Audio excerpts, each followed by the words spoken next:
Alright, so I know a lot of people from this episode of Overlord are going to have quite a few questions about some of the different stuff happening since we're jumping through so much stuff so quickly. But today we're going to be talking about the red mecha suit of armor that shows up at the end of the episode to kill Ainz' two Death Knights. And I'm going to try to not spoil anything about the future fight coming and any of that stuff. We're just going to talk about the armor and a little bit about the guy inside, since the next episode will mainly focus on his interactions probably and what happens, and if they don't, then I can talk about that. But so far, the mecha suit in this is actually just called a powered suit, and it was actually a suit introduced in a later update of Yggdrasil when, as Ainz states, that they were trying to get the mecha crowd to come in. It was made as a level booster to lower players because it actually can equip up to a 10th level spell in it, and it can have all kind of different augments on it, and it can even counter environmental effects even underwater for up to an hour. It is also said by Ainz that the suit at best is about a level 80 guardian because it boosts your stats, but it does not boost your HP and MP values. So it's a good offensive suit, and it was used primarily for crafting classes from Yggdrasil, but anyone who was an actually good player that wore legendary gear or even divine gear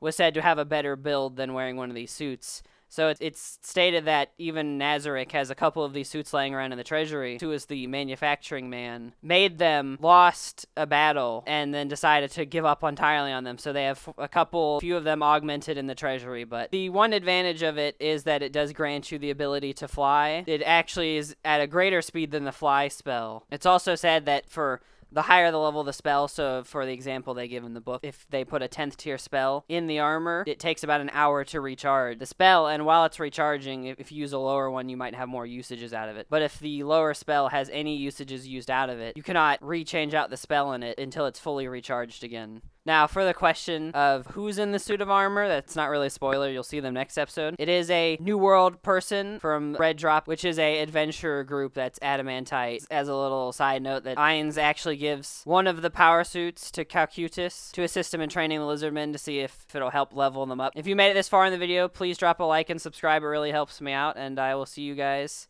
next week. Bye!